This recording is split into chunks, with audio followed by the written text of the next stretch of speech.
ഞാൻ അർച്ചന അനൂപ്. ഞാൻ തൃശ്ശൂർ വാദ്യഗുരുകുലത്തിലെ ചെണ്ടയിലെ ഉപരിപഠന വിദ്യാർത്ഥിയാണ്. എനിക്കെൻ്റെ ജീവിതത്തിൽ ഒരിക്കലും മറക്കാൻ പറ്റാത്ത ഒരു സംഭവമാണ് ഈ കഴിഞ്ഞ 2025 മെയ് 4-ാം തീയതി എൻ്റെ മാഷ് ജിതിൻ കല്ലാട്ട് എന്നെ വിളിച്ചിട്ട് പറഞ്ഞു, ചേച്ചി നമുക്ക് ഒരു പൂരത്തിന് കൊട്ടിയാലോ എന്ന് ചോദിച്ചു. അപ്പോൾ ഞാൻ മാഷിനോട് ചോദിച്ചു, എനിക്ക് ആദ്യം മനസ്സിലായില്ല എന്താ അതിങ്ങനെ ഉദ്ദേശിച്ചതെന്ന് മനസ്സിലായില്ല. അപ്പോൾ ഞാൻ മാഷിനോട് ചോദിച്ചു എന്താ എന്ന് ചോദിച്ചപ്പോൾ എന്നോട് പറഞ്ഞു, നമുക്ക് തൃശ്ശൂർ പൂരത്തിന് കൊട്ടിയാലോ എന്ന് ചോദിച്ചു.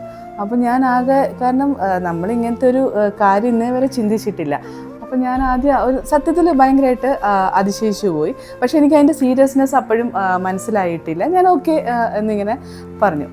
ഇനി ഞാൻ ആക്ച്വലി നിങ്ങളോട് പറയാൻ പോകുന്നത് ഒരു വിഷ്വലാണ്.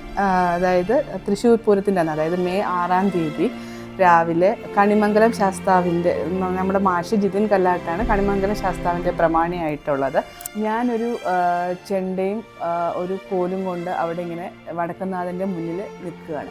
എൻ്റെ ചുറ്റിനും ഏകദേശം 125ഓളം മേള കലാകാരന്മാരും, അതുകൂടാതെ ഈ തൃശ്ശൂർ പൂരം കാണാനായിട്ട് ഒരു ആയിരക്കണക്കിനൊന്നും പറയാൻ പറ്റില്ല, അതിലും കൂടുതലായിട്ട് ഈ തൃശ്ശൂർ പൂരം ആസ്വദിക്കാൻ വന്ന ആൾക്കാർ. ഈ സമയത്ത് ഞാൻ എൻ്റെ ഫ്രണ്ടും കൂടെ ആയ അശ്വതിയെ ഞാനൊന്ന് നോക്കി. അശ്വതിയും എന്നെ പോലെ തന്നെ തൃശ്ശൂർ പൂരത്തിന് ആദ്യമായിട്ടാണ് കൊട്ടാൻ വരുന്നത്. പക്ഷേ Aswathy she's a born talented ആണ്. അപ്പോൾ ഞാൻ നോക്കുമ്പോൾ അശ്വതി മേളം തുടങ്ങിക്കഴിഞ്ഞു.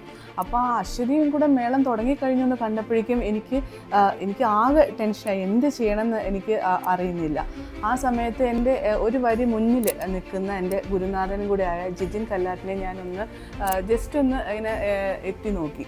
അപ്പോൾ എന്താ പറയുക, നമ്മൾ പറയത്തില്ല നമ്മുടെ മനസ്സറിഞ്ഞ്, ഇപ്പോൾ എൻ്റെ മനസ്സറിഞ്ഞിട്ടാണോ എന്താണെന്നറിയത്തില്ല, ആ സമയത്ത് തന്നെ മാഷ് തിരിഞ്ഞ് എന്നെയും നോക്കിയിട്ട് ഒരു ചിരിച്ചു. ആ സമയത്ത് ഞാൻ പോലും അറിയാതെ, അതായത് എനിക്കത് പറഞ്ഞറിയിക്കാൻ പറ്റുന്നില്ല, ഞാൻ പോലും അറിയാതെ ചെണ്ടയിൽ എൻ്റെ ആദ്യത്തെ അടി വീണു. പിന്നെ അവിടെ നടന്നത് എന്താ പറയുക, ഞാൻ എൻ്റെ ജീവിതത്തിൽ എനിക്കത് പറയാൻ പറ്റില്ല. നമ്മുടെ കണിമംഗലം ശാസ്താവിൻ്റെ അനുഗ്രഹം കൊണ്ടും വടക്കുംനാഥൻ്റെ അനുഗ്രഹം കൊണ്ടും നമ്മുടെ ഗുരുവിൻ്റെയും അച്ഛൻ്റെയും അമ്മയുടെയും ഒക്കെ അനുഗ്രഹം കൊണ്ടായിരിക്കും ആ മേളം നല്ല രീതിയിൽ എനിക്ക് പൂർത്തീകരിക്കാൻ പറ്റി.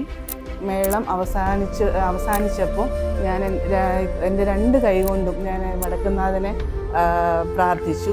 അപ്പോൾ ഞാൻ കണ്ണടച്ച് ആക്ച്വലി ഞാനിങ്ങനെ പ്രാർത്ഥിക്കുമ്പോൾ എനിക്ക് പെട്ടെന്ന് എൻ്റെ മനസ്സിൽ എന്താ പറയുക, മാഷിൻ്റെ എനിക്ക് നമ്മളിപ്പോൾ പ്രാർത്ഥിച്ചപ്പോൾ എനിക്ക് വടക്കുംനാഥനെ ശാസ്താവിൻ്റെ മുഖമല്ല എനിക്ക് വന്നത്.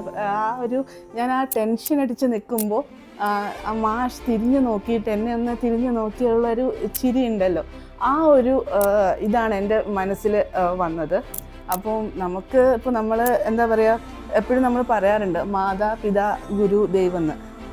ഇപ്പോൾ നമുക്ക് അച്ഛനും അമ്മയൊക്കെ നമുക്ക് പല കാര്യങ്ങളും നമുക്ക് ദൈവങ്ങളായിട്ട് വന്നിട്ടുണ്ട്. പക്ഷേ ഒരു ഗുരുനാഥൻ്റെ ഈ ഒരു രീതിയിൽ, അതായത് നമുക്ക് ദൈവത്തിന് തുല്യമായിട്ട് എന്ന് പറയുന്ന ആ ഒരു എക്സ്പീരിയൻസ് എനിക്ക് പൂരം കൊട്ടിയപ്പോഴാണ് വന്നത്. എൻ്റെ ജീവിതത്തിൽ ഒരിക്കലും മറക്കാൻ പറ്റാത്ത ഒരു അവസരം, മേളം കൊട്ടാനായിട്ടുള്ള ഒരു അവസരം ചെയ്തു തന്ന എൻ്റെ ഗുരുനാഥനും കൂടെയായ ശ്രീ ജിതിൻ കല്ലാട്ടിന് എൻ്റെ നന്ദി. താങ്ക്സ് ടു തൃശ്ശൂർ വാദ്യഗുരുകുലം, താങ്ക്സ് ടു ശ്രീ ജിതിൻ കല്ലാട്ട്.